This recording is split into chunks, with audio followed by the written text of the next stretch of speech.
दोस्तों वीडियो थोड़ी सी हमारी लंबी होती है मगर मैं डिटेल में वीडियो अपलोड करने जा रही हूँ नवरात्र की। इस नवरात्र पर दोस्तों माता रानी की आसन पर विराजमान करने से पहले अगर आपके घर में ब्रास के माता रानी है तो उन्हें पंचामृत से प्रेम पूर्वक से स्नान कराएं। अगर मिट्टी के दुर्गा माँ है उन्हें स्नान भाव से पंचामृत से रूपी से स्नान कराएं। अगर फोटो है तो फोटो के ऊपर पंचामृत का छिड़काव 2-4 बूंद कर देनी चाहिए।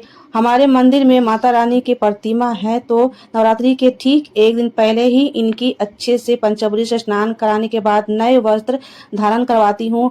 अगर तो कर लेते हैं बात माता रानी के श्रृंगार, तो अपने नए चुन्नी लेकर आ सकते हैं, नए वस्त्र लेकर आ सकते हैं। जैसे कि मैं यहाँ नए वस्त्र और नए चुन्नी, बाल या सारे चीज माता रानी के जो भी श्रृंगार में लगती है, इनके नए बैंगल्स, हेयर, जितने भी कमरबंद है, गले के सेट, ये सारे चीज नए होनी चाहिए। जब भी हम माता रानी को नए मूर्ति या फोटो लेकर आते हैं, अगर आपके पास फोटो है तो फोटो के साथ उन्हें सिंपली पूजा कर सकते हैं, नहीं तो इस तरह के हमारे जैसे जो बरास के जो माता रानी है इन्हें स्नान प्रॉपर एक दिन पहले, कलश स्थापना से पहले एक दिन पहले इन्हें पंचामृत से स्नान कराने के बाद जो है प्रॉपर इनकी श्रृंगार होनी चाहिए। सबसे पहले स्नान के बाद तुरंत इन्हें इत्र की सेवा जरूर देनी चाहिए। जैसे मैं यहाँ इत्र की सेवा दे रही हूँ तो एक दिन पहले प्रॉपर इनको अच्छे से नहलाकर पंचामृत से, उसके बाद इत्र की सेवा देने के बाद नए वस्त्र धारण कराने, माता रानी को श्रृंगार प्रॉपर करने के बाद इन्हें आसन पर इन्हें विराजमान कर देंगे। चलिए करते हैं पूजा शुरू। कलश स्थापना के साथ साथ वीडियो में बने रहिएगा। वीडियो थोड़ी सी लंबी हो जाएगी, अंत तक के देखिएगा ताकि आपको फुल जानकारी मिले। हमारी वीडियो थोड़ी सी लंबी होती है मगर डिटेल में सारी वीडियो को अपलोड करती हूँ। इस नवरात्रा पर आप सभी को अपने माता रानी को प्रेम पूर्वक से भाव से इन्हें श्रृंगार करके उन्हें पूजा करनी चाहिए। इस बार माता रानी गज पर सवार होकर आ रही है। चलिए माता रानी के आने की खुशी में बोलिए प्रेम से जय माता दी। हरे कृष्णा, राधे राधे एवरीवन। दोस्तों आप सभी का आने वाले नवरात्रि का शुभकामनाएं। माता रानी की कृपा आप पर और आपके परिवार पर सदा ही बनी रहे, इसी मंगल कामना के साथ आज की इस वीडियो में मैं आपके लिए लेकर आई हूँ नवरात्रि की बहुत ही सरल पूजा विधि। संपूर्ण पूजा विधि विधान से बताऊंगी। वैसे तो सब जानते हैं कि साल में 2 बार नवरात्रि आती है। एक नवरात्रि आती है आसीन माह में, एक नवरात्रि आती है चैत्र माह में। दोनों नवरात्रि का संपूर्ण सेम कलश स्थापना और पूजा की जाती है। आसीन माह नवरात्रि आने वाले शारदीय नवरात्रि से जाना जाता है। दोस्तों आप सब अच्छे से जानते हैं कि साल में दोनों नवरात्रि आती है, कलश स्थापना की जाती है, 9 दिन की पूजा माँ दुर्गा की देवी की जाती है और दोनों में ही कलश स्थापना की जाती है। सरल तरीके से बताऊंगी।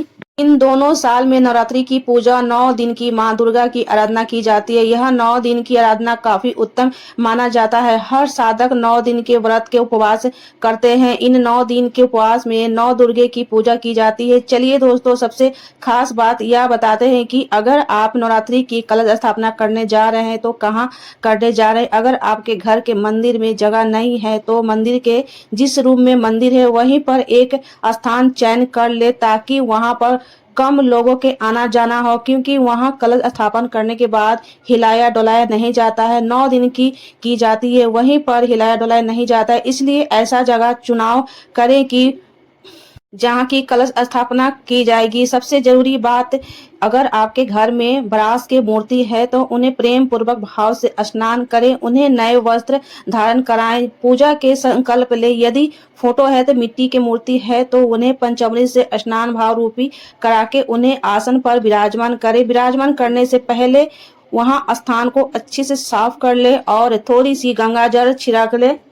फिर वह स्थान पर एक चौकी ले ले, चौकी पर लाल वस्त्र आसन बिछा ले। उसके बाद आसन पर थोड़ी सी चावल या पुष्प रखकर माता रानी को विराज कर ले। उसके बाद माता रानी की विराज करने के बाद हम अब कलश स्थापना की पूर्ण संपन्न करेंगे। यहाँ देखिए माता रानी को मैंने चौकी पर विराजमान कर दिया। उसके बाद करते हैं कलश की तैयारी। कलश अगर मिट्टी के ना हो तो आप ब्रास या तांबे के ले सकते हैं, तांबे पीतल ले सकते हैं। उसके बाद मिट्टी के कलश भी ले सकते हैं। जैसे कि मैं यहाँ कलश की तैयारी कर रही हूँ तो सबसे पहले आपको कलश के ऊपर स्वास्तिक बनानी है। रोरी कुमकुम के साथ घोर बनाने के बाद एक स्वास्तिक बनानी है। स्वास्तिक का चिन्ह जरूर होनी चाहिए अपने कलश पर। तो यहाँ देखिए स्वास्तिक बना लेती हूँ।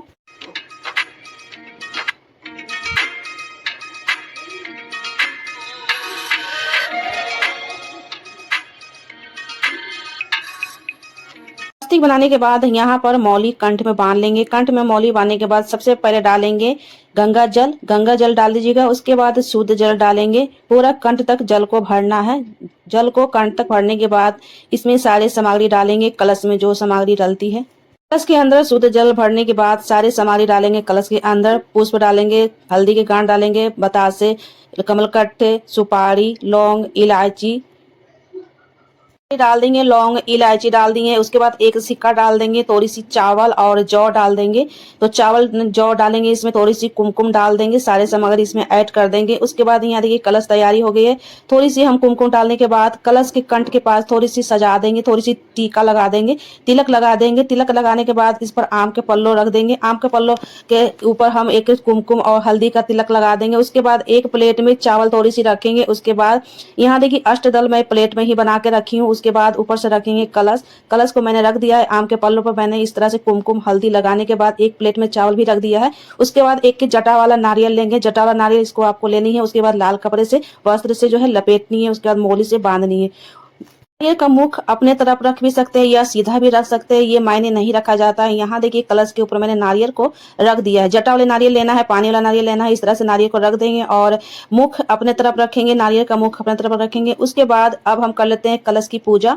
तो कलश की पूजा करने के लिए कलश के ऊपर हम थोड़ी सी कुमकुम और हल्दी लगा देंगे, तिलक लगाएंगे। उसके बाद गणपति भगवान को विराजमान करने के लिए एक पान के पत्ते पर मैंने यहाँ स्वास्तिक बनाया है। स्वास्तिक बनाने के पान के पत्ते पर गणपति भगवान को विराजमान कर लेते हैं। उसके बाद थोड़ी सी चावल रखेंगे। उसके बाद यहाँ पर गणपति भगवान को मैं विराजमान करती हूँ। सर्वप्रथम जो है गणपति भगवान को आह्वान किया जाता है। हमारे कोई भी पूजा पाठ में सबसे पहले सर्वप्रथम हम गणपति भगवान की पूजा करते हैं। भाव रूपी स्नान करा देंगे, रूपी मौली पहना देंगे, सफेद वाली जनेऊ पहना देंगे और यहाँ चंदन की तिलक लगा देंगे, कुमकुम की तिलक लगा देंगे, पुष्प अर्पित कर देंगे, भोग लगा देंगे। गणेश भगवान को लड्डू का भोग प्रिय होता है, तो यहाँ देखिए लड्डू का भोग लगा दिया है और यहाँ जल का भी भोग लगा देंगे। सर्वप्रथम यहाँ हो गई गणपति भगवान की पूजा हो गई। उसके बाद चलते हैं, अब हम दीपक की पूजा करेंगे और कलश की पूजा करेंगे। जल और मीठा में नहीं है, गणपति भगवान को भोग लगा दिया। उसके बाद भाव रूपी हम स्नान कराएंगे, कलश देवता को स्नान कराएंगे। उसके बाद दीपक की भी पूजा करनी है साथ में, क्योंकि 9 दिन की अखंड ज्योत की यहाँ पर संकल्प ली जाती है। इसलिए यहाँ सबसे सर्वप्रथम हम कलश देवता के यहाँ पर आह्वान कर पूजन कर लेंगे। थोड़ी सी जल छिड़क कर और स्नान कराने के बाद कुमकुम और चंदन से यहाँ तिलक लगाएंगे। कलश के ऊपर तिलक लगानी है।